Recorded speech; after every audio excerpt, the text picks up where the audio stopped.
Hey guys, what is up? It's me, Croft Studios here, and I decided to do a different kind of video.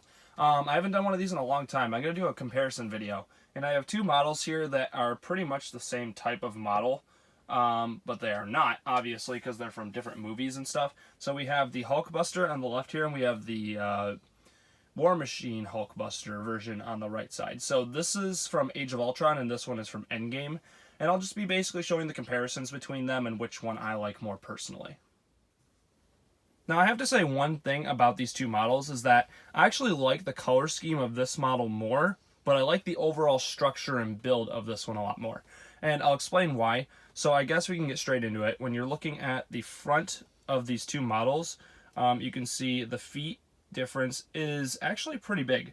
And you can see on each of their feet, we get kind of like a slope arching look to them. This one has stickers on it instead, so it has a bit more detail. And on the knees of the War Machine Buster, you can see it actually has like these little armor plates on it, unlike the Hulk Buster over here. Now, one big thing, or at least a big difference for me in between these two models is the actual legs connecting to the body portion, which I like about the War Machine much more. Now, don't get me wrong, this one's not bad. You can see the legs are connected basically on here, but you kind of got these giant poles sticking out right here, which don't look very good. Don't get me wrong, you can move the legs back and forth, but you can't really move them like that very much, but you can move them forward and backward like he's running. Now, the War Machine, on the other hand, you can see the legs can actually go like this, and actually even go backwards if you want to, and you can go forward and backward. Now, I think that's definitely a lot better design than this one. Don't get me wrong, this one's good, but this one is much better in my opinion when it comes to the design of the legs. So we can move on to the torso. You can see their torsos are not too different when it comes to the structure of them. It's just the pieces used are a lot different. You can see we have the same type of angled look to them. They're basically just slightly different machines. You can see we got a clear piece in the middle. This one's red and this one's blue, but this one's circular, this one's square. You can see they're kind of like curved on this one. They went more like angular on this one. And on this one, we also have these pieces used on the top, like these little slope pieces. But this one has stickers, and it's actually used at a different angle. So, now, obviously, the same exact piece is used for the face, which is basically the most important part of it when you're making a comparison when it comes to, like, I feel like this kind of thing. The face is exactly the same, besides the fact that the printing is different. You can see, like, the overall look of the face is almost very similar. But you can see right here, this one uses a lot more stickers, and I actually think it works out to its benefit, even though I'm not a huge fan of stickers. Another big difference with this is that there are obviously more weapons on the War Machine Buster, because it has this giant stud shooter on the top and also has 2 flick missiles. But War Machine is also known to have more weapons like that on his model, so it makes sense.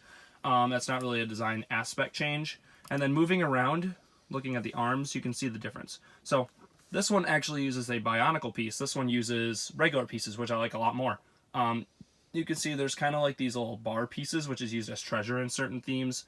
We also have stud shooters on this one. This one has 2 instead of 1, like on the War Machine Buster. And the hands are not exactly the same. This one has a less of a grip on things than this one, I feel like, just because the fingers are spread out a little bit wider on this one. Than, but this one also has a bigger range when it's grabbing things.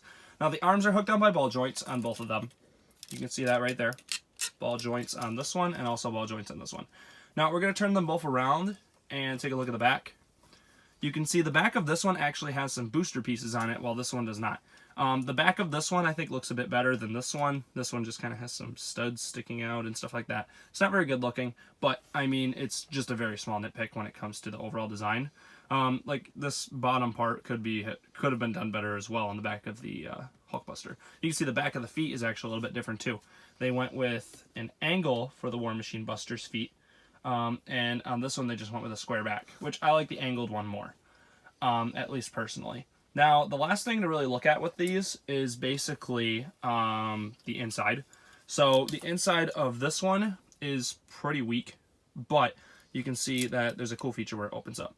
There's not really any control detail or anything on the inside of this, at least there isn't now. But you can see what it looks like. I love the feature how it opens up like that. So that's really cool. I've always liked that about this set. Now, the War Machine Buster, over here, you can see how this opens up right here. And this folds down, which I find to be a lot better. Now, it's cool that that whole thing opens up, but I love the fact that all of these little flaps can be moved around, and you can take the War Machine out, and he literally just sits in there like that. Now, I'm not going to make the argument that the controls are better, because literally all you get is this little clear red piece, which is better than nothing. But I'll give them the effort that there's actually something there instead of nothing, like the Hulkbuster over here. So, I guess that's going to do it for the comparison. Let's go into the conclusion. Alright guys, so that's going to do it for this comparison video. Tell me in the comments below what you think of these two models. Both of them are excellent models. I'm not going to discredit any of them. And I'm not saying necessarily that the War Machine Buster is that much better than the Hulkbuster. They're both excellent models in my opinion, and they're super cool. And I want to do a comparison on them because I do like the Marvel movies and things like that. And it was just something different for my channel, so I wanted you guys to see it. So tell me what you think in the comments below. What you think, which Hulkbuster is better, and what you think of these models. So thanks for watching, guys, and make sure to rate, comment, and subscribe.